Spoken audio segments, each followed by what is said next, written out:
Recording in progress. All right, good evening.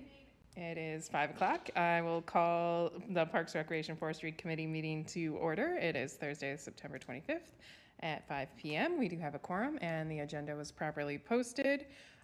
We are here in Village Hall and also on Zoom, and the link is at the top of the agenda. So we can move to item 3, public appearances, public's opportunity to speak about any subject that is not a specific agenda item. I do not see any additional members online, and we do not have any members of the public in the room. So then we can keep moving to discuss and consider the minutes of the Parks, Recreation, Forestry Committee meeting on August 27, 2025. Does anyone have any comments, edits, or a motion to approve the minutes? Motion to approve. Second. All right, I have a motion by Jay and second by Kevin. Any further discussion? Hearing none, all those in favor say aye. Aye. Aye. Any opposed? Any abstained? Motion carries. Then we got the meat of tonight's budget, or the meeting, the budget considerations. So that's item 5, and we do have an attachment, and I'm thinking Sean will probably share a screen and go through the memo with us. Yes. Awesome, thank you. Yes.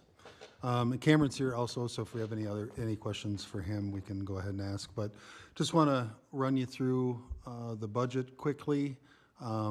This was a relatively easy budget. We didn't ask for much as far as increases, especially in the normal operational budget. I'll just kind of go through the requests, and if you have any questions on what any of those are for or whatever, please speak up. Operating requests, we asked for an additional $10,000 increase in our Bach and Park splash pad account.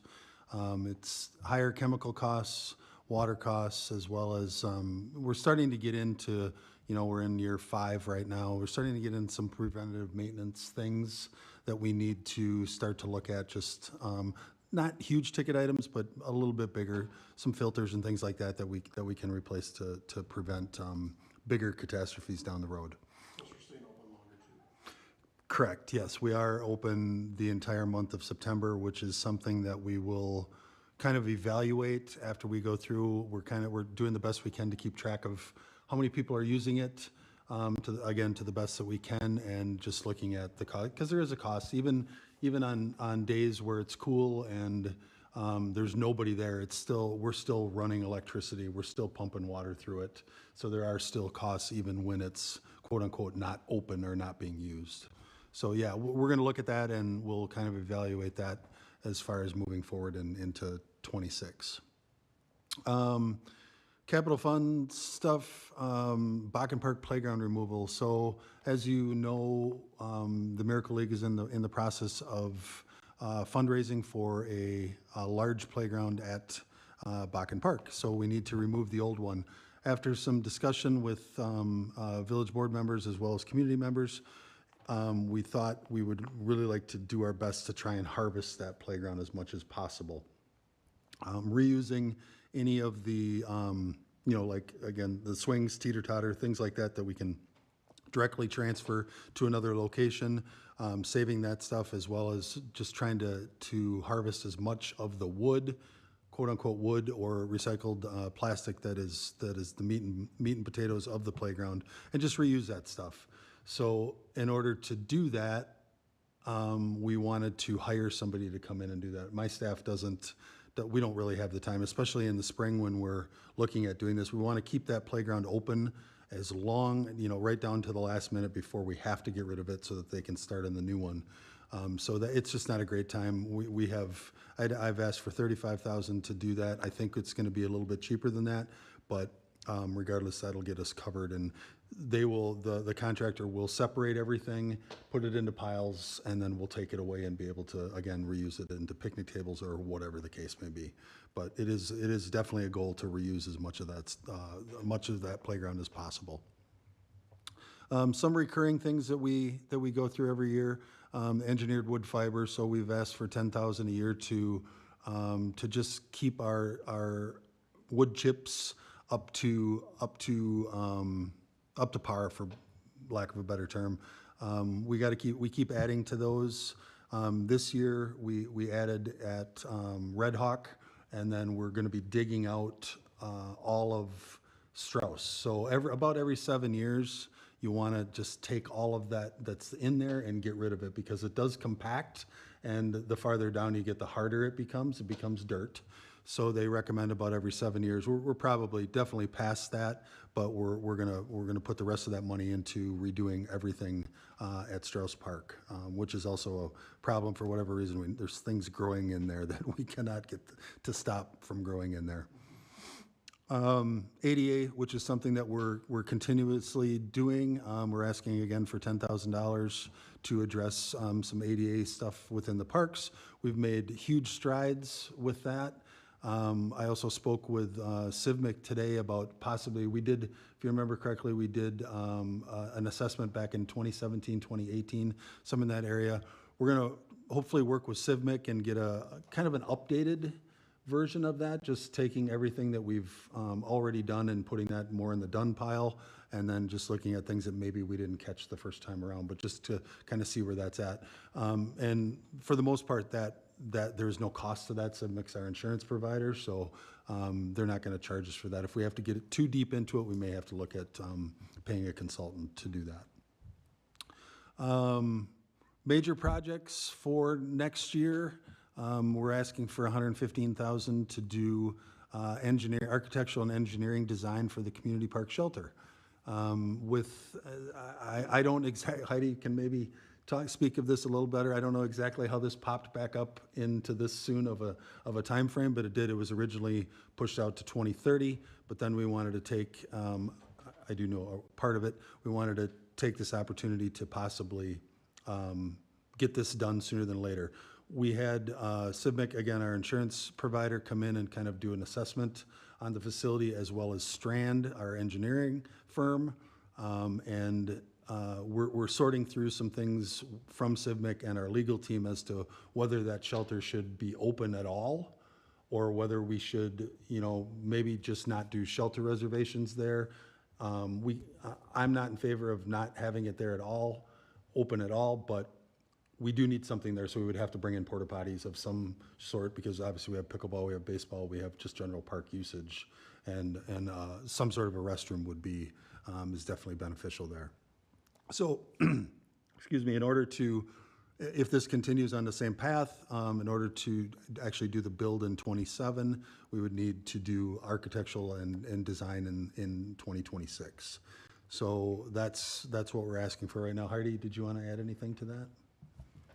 I think it was just the condition of the shelter, and we've done a lot of work there, and then it's not accessible, and there's a lot of issues with just trying to make it accessible, but it can't be. So then CIVMIC, recommended, like, we need a plan to get this into ADA compliance. And so because we had pushed it out so far, so we kind of shuffled around some repaving projects and things to maximize the use there, because they wanted Progress Drive done earlier. And anyway, so the board shuffled some stuff around so then we can fit in the community park shelter in 27. And a big part of that is like what we got an estimate, basically to replace the shelter was going to be, whatever that cost was, 900,000, I can't remember exactly, or to kind of fix it and give it a Band-Aid for anywhere from 2 to 5 years, and we would still have to probably look to replace it, but that Band-Aid was somewhere around $300,000. And we've avoided doing really anything of significance there because it's kind of in the schedule. We definitely have ADA issues. We definitely have electricity issues. You can't, you have to be real creative on how you plug in Nescos, and it's just not, it was built in the 70s. It was built, yeah. And wasn't it kind of rotting too? Yes. As I recall, rotting away, so. Yeah. So, and that would be part of the.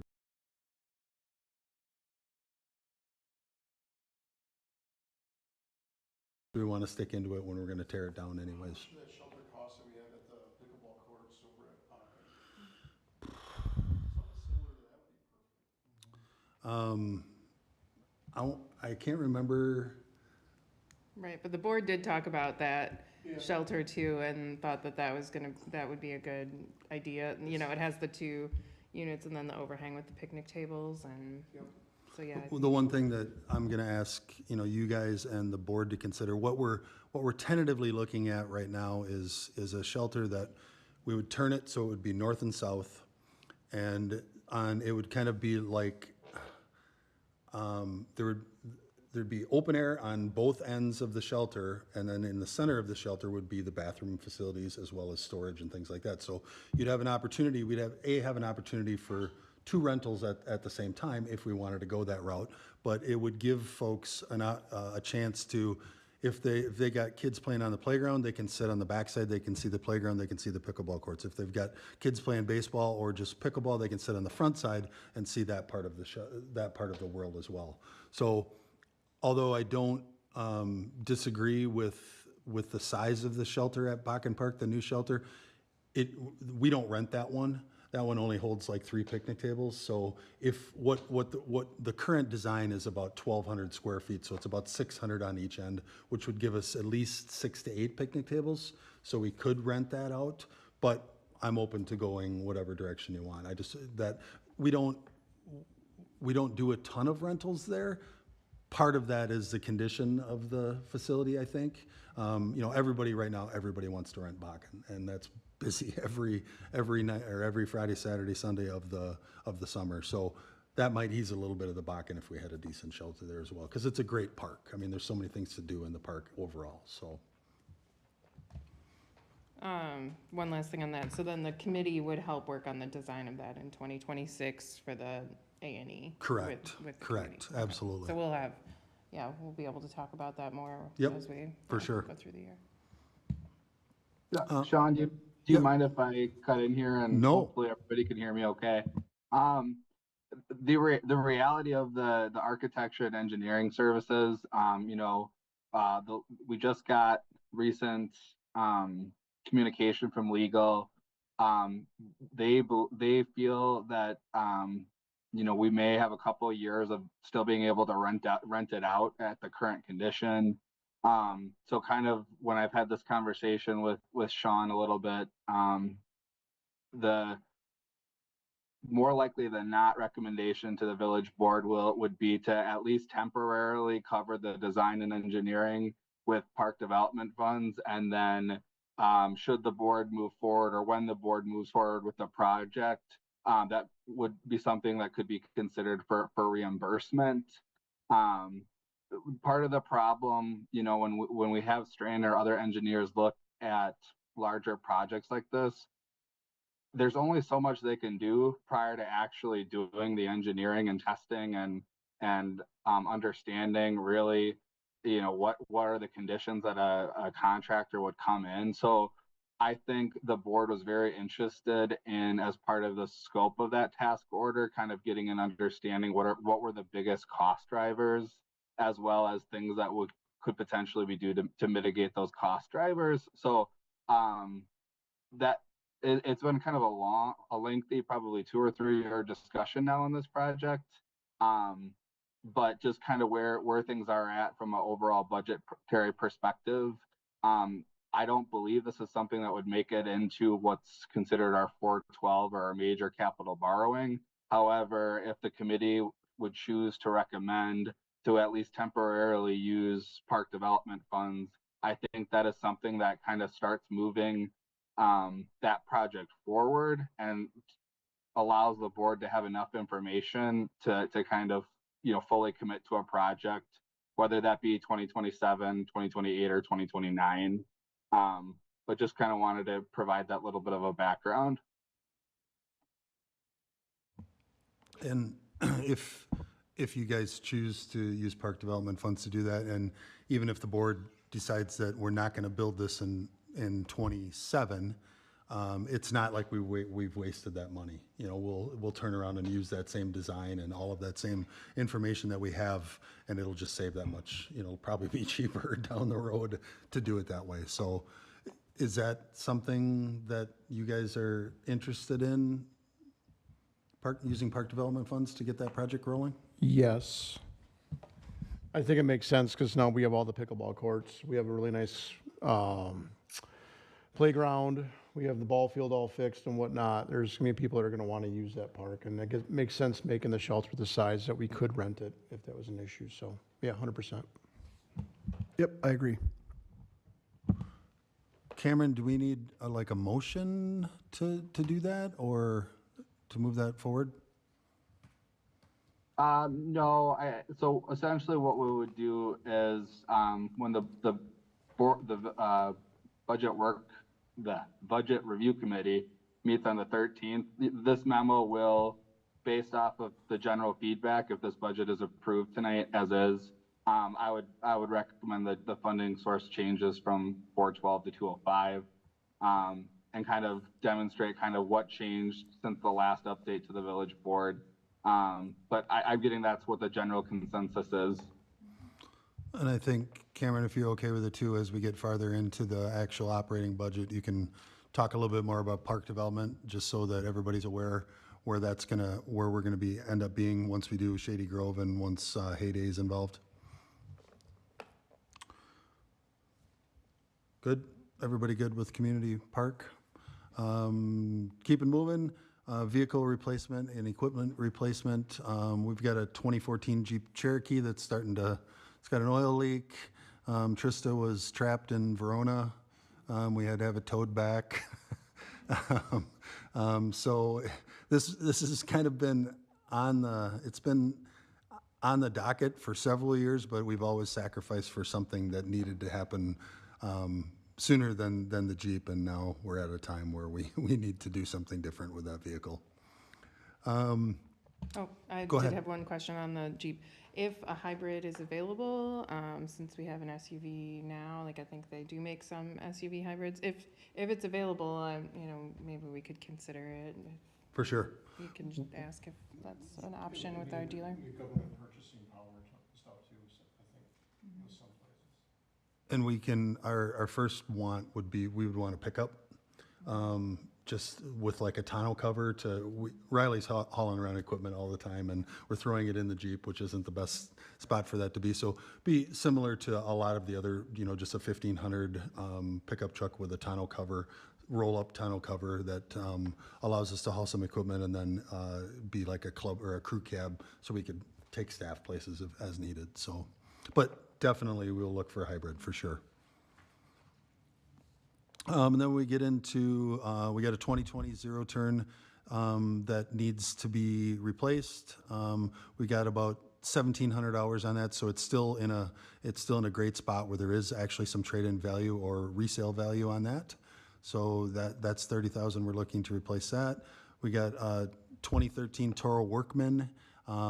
It's a utility vehicle. Not sure if you're all familiar with that, but it's basically like a Gator. If you're familiar with what a Gator is, it gives us a lot of flexibility to do actual work inside the park without heavy equipment and smaller projects. It just gives us the flexibility to not rip up the turf and get to some places that we normally can't get to with larger pieces of equipment. Bakken parking lot improvements. We talked about this significantly, probably several months ago now, and we're looking at if you can remember that whole. So it'd be the eastern part of the parking lot, the curb that lines up right in front of the shelter. We're looking at removing that curb and all of that, bringing all that sidewalk to grade, so that all of those parking spots in front would now be accessible handicap spaces. So what we're finding through some conversation with Miracle League is that right now I believe there's 4 or 6 at the most accessible stalls, and our clientele, especially for Miracle League, is asking or needs more than 4 to 6 stalls. So that would put us up to about 12 stalls, which is something that again Miracle League feels really comfortable with. So that is also a project that we're looking at doing in-house. So that $62,500 is an estimate if we sent that out and had a contractor do that. In speaking with Kyla from our Public Works Director, she feels like we have enough expertise that we can do that in-house, so saving hopefully a bunch of money. But that would be the worst case scenario. Community Park pickleball windscreen, when we initially put those courts up, we were kind of hoping that the tree line would prevent enough of windbreak there. The players are saying they would like to see something a little bit more, so we wanted to do the windscreen slats like we did at Bakken Park.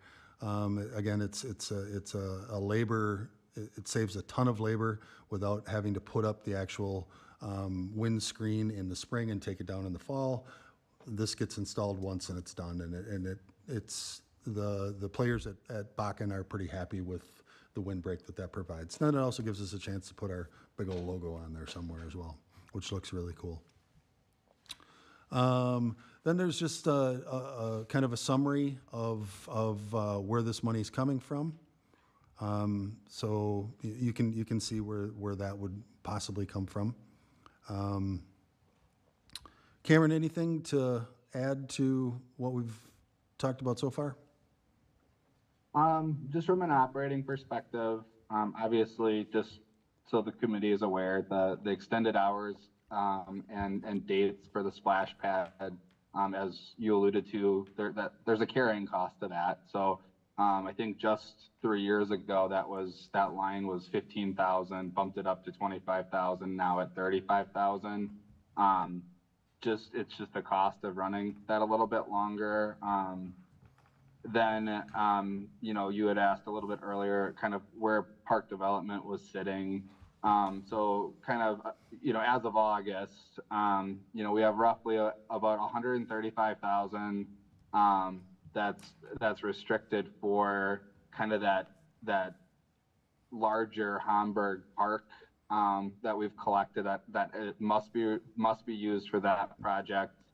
And kind of after what we've talked about tonight, I'm seeing the unrestricted balance kind of between 50 and 75,000. Obviously, Shady Grove Park was a larger project this year, as well as finishing off Houston. We do collect roughly about $100,000 ish of fees a year. Outside of large projects. And I got an update. So the second column here is the fees that we've collected to date with I believe the second one. Yes. And then the third column is estimated at what we feel like we're going to be at. Obviously, those are some pretty large numbers. We have the incoming revenue from Shady Grove. That's about $473,000. So something that we'll keep an eye on. It's good that balance was getting relatively robust.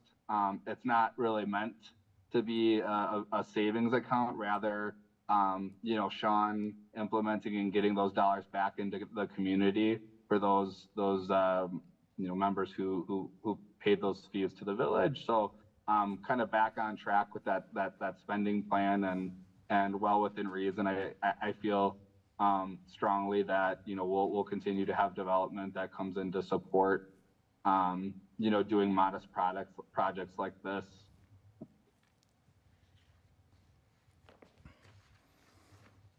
Okay. So that's pretty much, that's all of our capital requests and equipment requests. One thing we did, I wanted to touch base on is I put in hopefully you saw it in the packet, but at some point moving forward, we're going to need to add some staff. And what we're looking at right now is 2 additional program coordinators. So that would be basically 2 more of Riley's position. We're not quite there right now, but we could be. We're busy, and Riley and Trista, and we can't really do anything more than what we're doing. Anything that we're adding right now is typically contracted based. So if it's a Yell class or whatever, they're running the class. We're just kind of we're facilitating it. So it's just something that I wanted the board and the committee to understand, that at some point and I'd like to keep growing our offerings and especially get more into the special event part of the world and try and do some things that are for the entire community.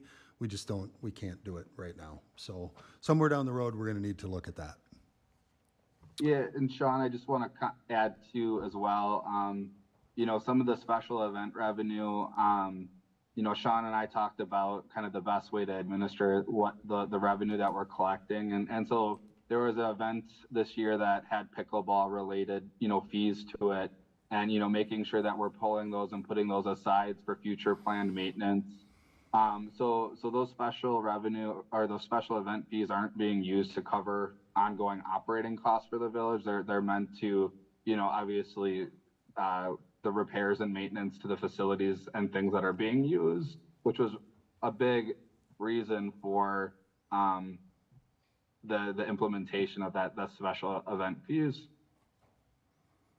Yeah, and to continue what Cameron was talking about, so basically the 2 tournaments that we ran this year, that money goes into a pickleball account so that we can use it towards maintenance of those courts. And we're never going to get, I don't think we're ever going to get to a point where it's completely covered, but every little bit helps. And so fortunately that is it's in an account that doesn't get gobbled up by the general fund each year. So it'll continue to build much like a park development account.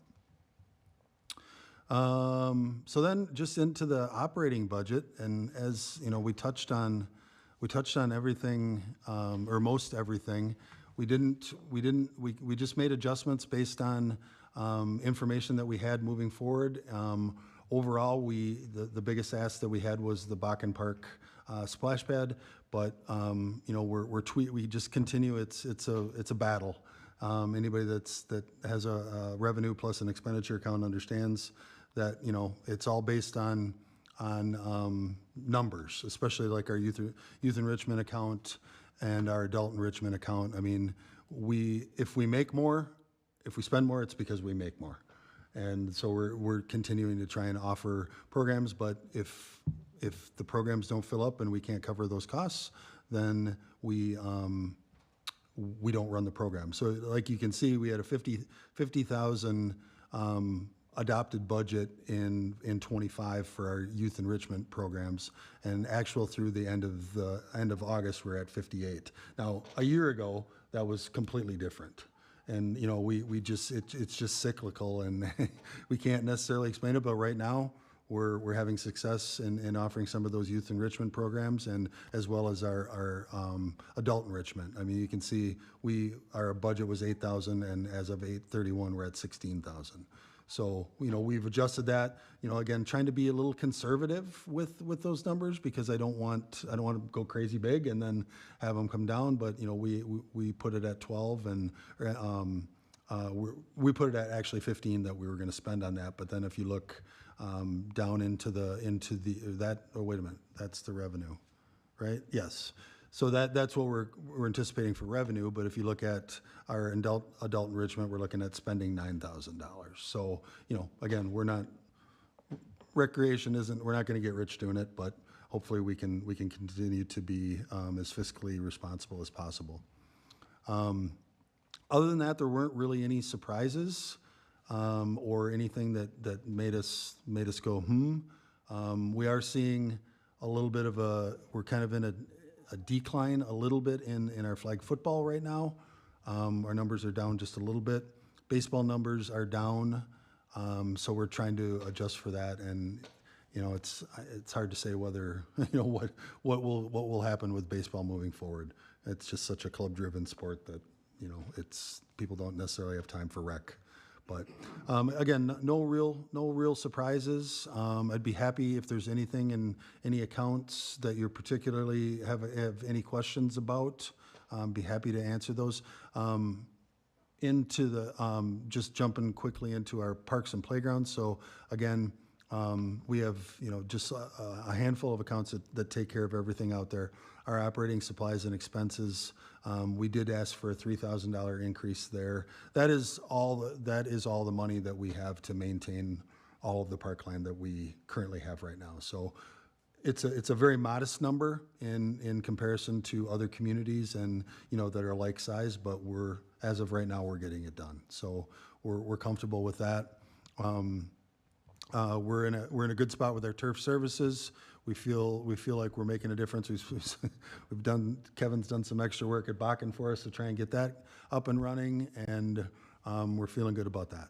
So again, the biggest jump in the park side is the $10,000 ask for the splash pad.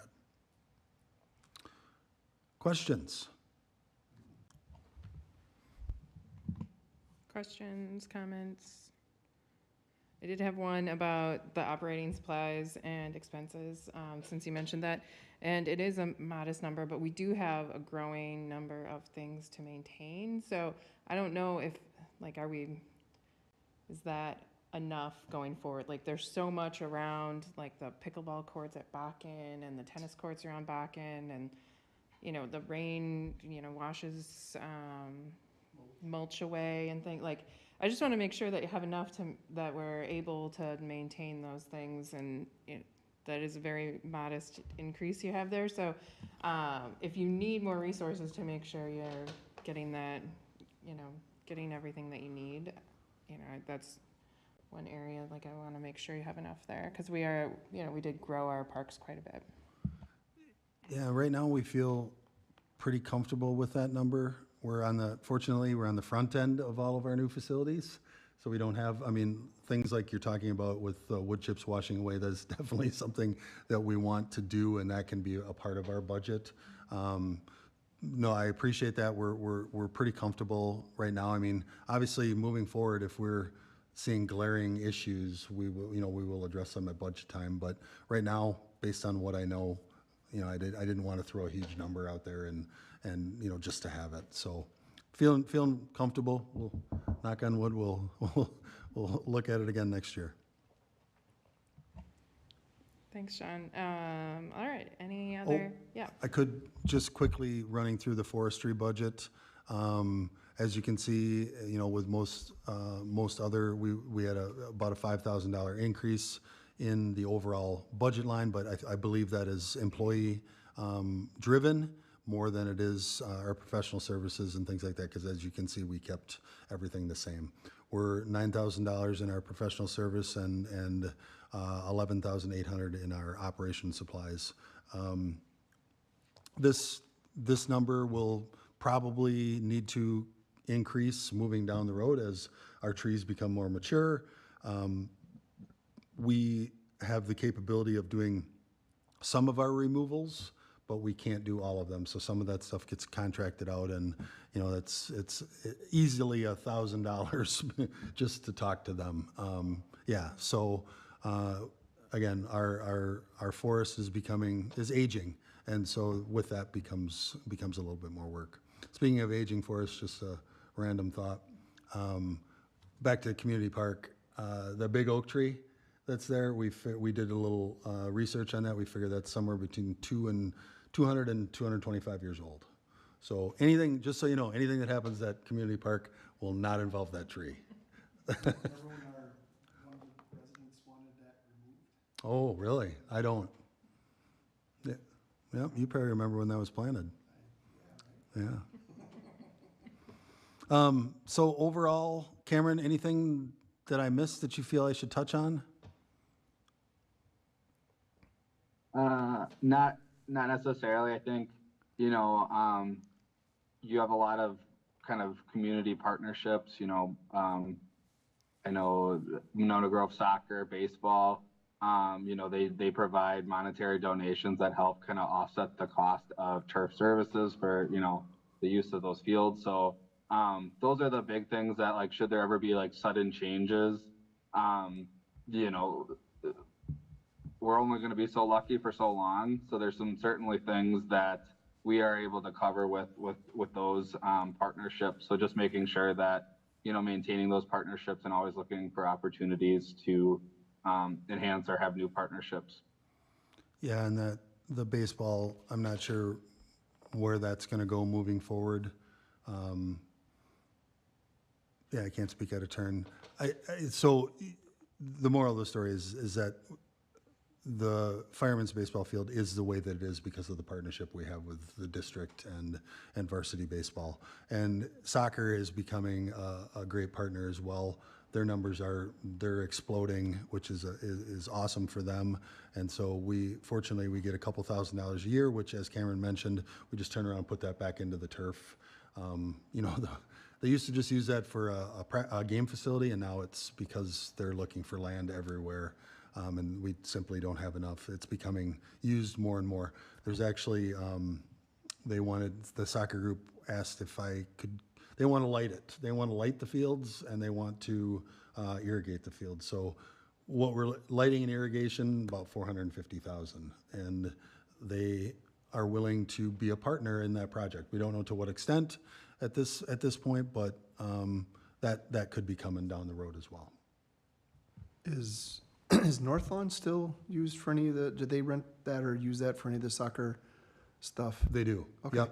Yep. And with the addition of that new green space at Bakken Park, we're trying to either we're going to go play flag football there, or we're going to open it up and let soccer be there. And because right now we share North Lawn, we use it a little bit during the week and on weekends, and then they're using it the other times as well. So right now we're currently using the big soccer field for flag football fields. So if we move to Bakken in flag football, then soccer will have all of North Lawn to kind of utilize, which will help a little bit, but we just don't have enough green space in the village, and nothing really coming of that size that's going to give us anything to work with.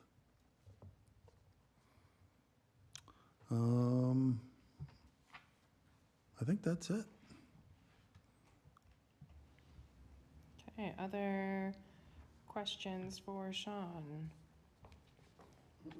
Otherwise, we are looking to make a recommendation to Budget Review Committee. Motion to approve the budget as presented.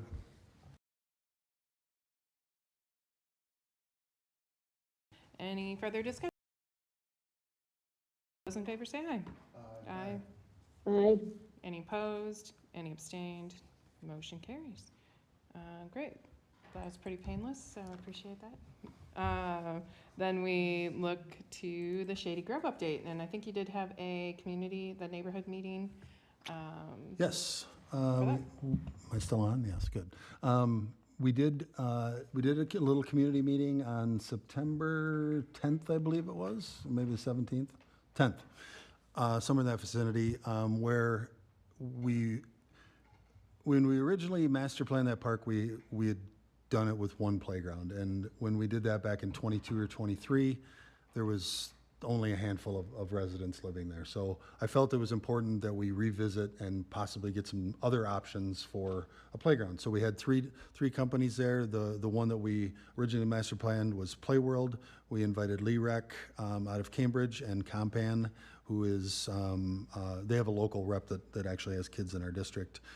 They came in, presented their playgrounds, and we had about, I think, 8 or 9 people there. We posted the heck out of it on Facebook. I did a direct mailing to all of the residents. Every single house got a letter saying when it was and how to do it. We did this via Zoom, and we ended up with 18 total votes. The Lee Recreation Playground, which I can pull that one up. Let me just share. Let's see. Lee Rec? Yeah, absolutely. But I mean, the neighbors all had an input, so I'm happy with that. Yep. And the opportunity. Chose not to. If you're not talking in the microphone, I can't hear you. There you go. I just said that we're happy that the neighbors all had an option to have an input. So we sent out, Agreed, thanks. we sent out a survey, or gave them an opportunity we had a link, and it was open from the time that meeting ended until Monday, last Monday at noon. We had a total of 18 votes, 7 for Lee, 6 for Compan, and 5 for Playworld. So it was really close. We immediately proceeded with the Lee Recreation Playground. During that whole process too, we wanted to talk about what we're going to name that park. And we basically gave them the option to either pick Shady Grove or write something in. 66% of it picked Shady Grove Park. So that's the direction we're going to move forward with. Just real quickly, I will show, let me stop sharing, but I'll show you what the playground that they picked looks like. So again, we immediately moved forward with that. Right now, the project is scheduled. I haven't received a firm date, but it's scheduled to go out to bid in the next week or so. So we had to get, Blake had to do some tidying up because the original plan set had a Play World playground in it as well as their name all over it. So Strand is working to finalize what that looks like, and then that will go out to bid. So we're hoping that, so 2 weeks, let's just say that it goes out, today's the 25th. Let's say that it goes out next week, which I'm not sure on, it's possible. Then we're looking at probably the middle of October before we get any numbers back. And then village board to award as soon as possible after that. And hopefully we have a nice November, and they have an opportunity the contractor has an opportunity to do some work, and with a nice November. If we don't like the numbers, we'll rebid it again in the spring. So the difference in the timeline of the two is if we award the bid yet this fall, we will give them until about May 1 to finish the project. If we were to award the project in, say, February or March of next year, would be much like Houston Park, where we'd give them till middle of June to get kind of things wrapped up. So share my screen.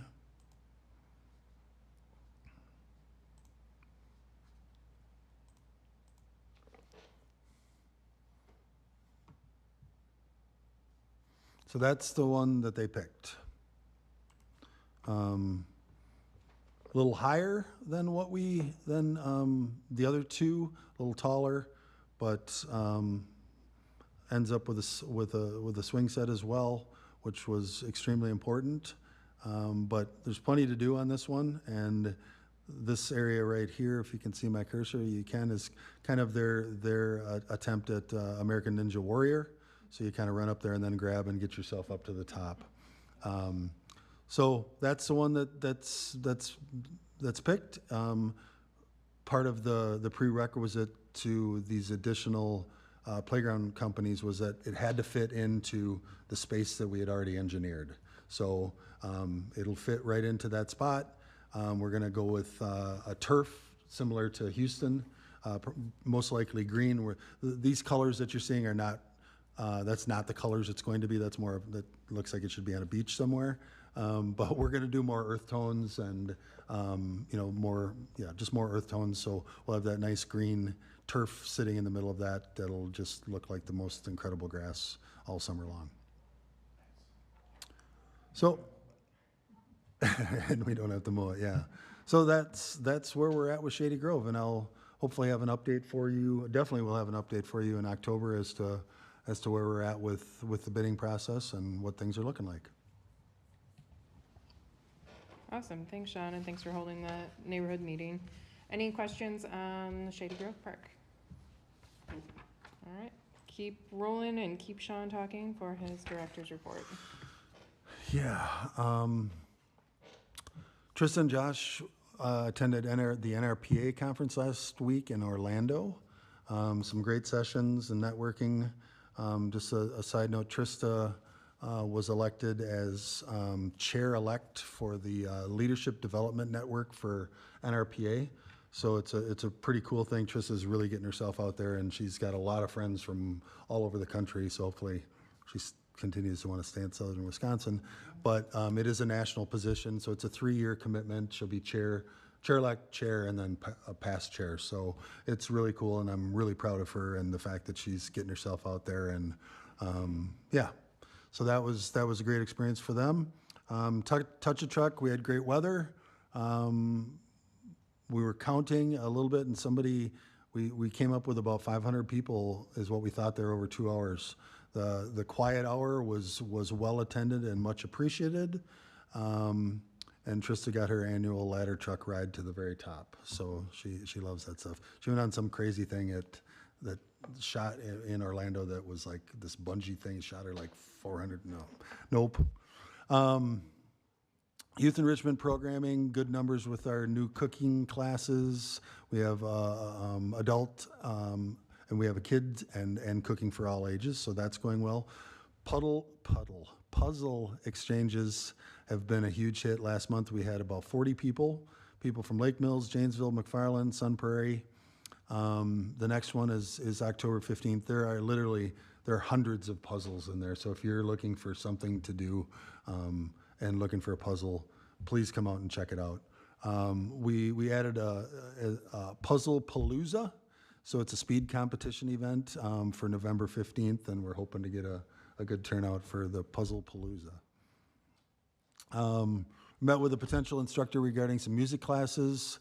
They've worked in DeForest and Middleton. She teaches piano, guitar, ukulele.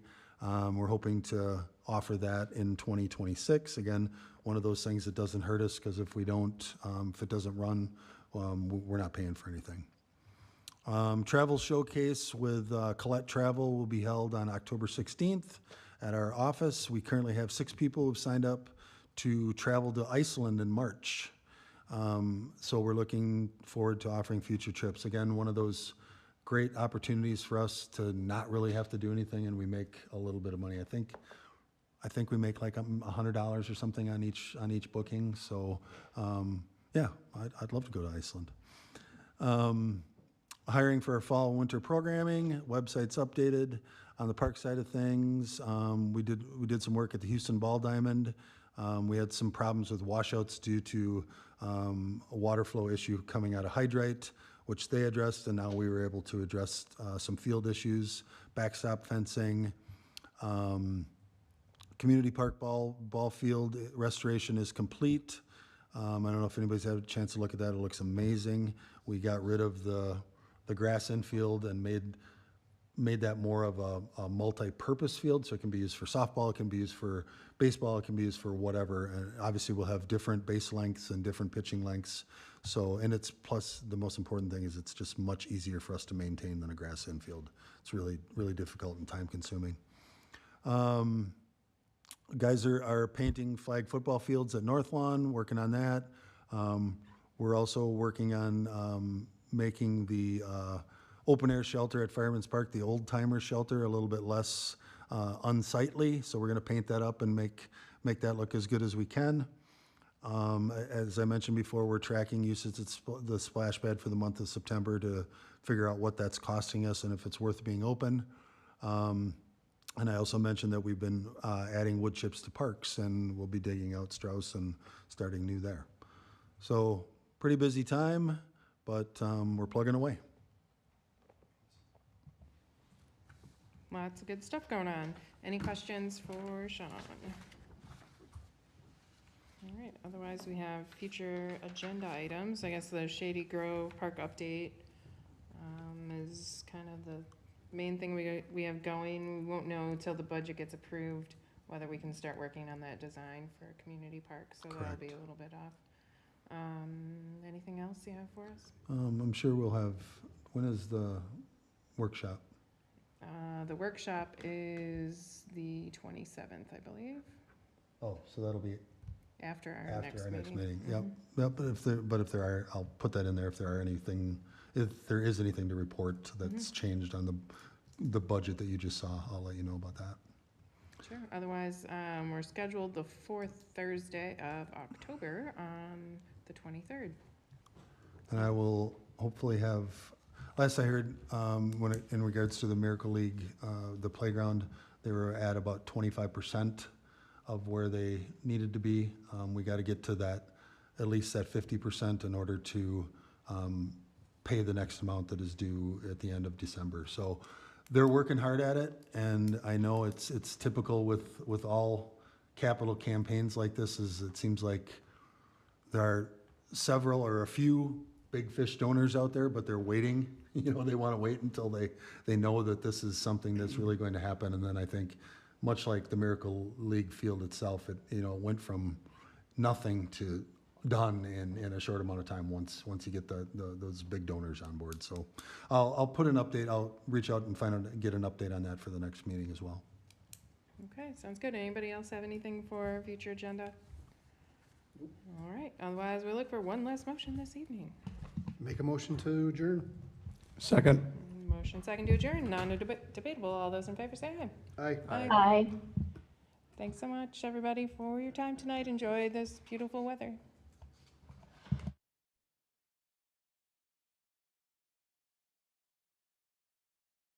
Recording stopped.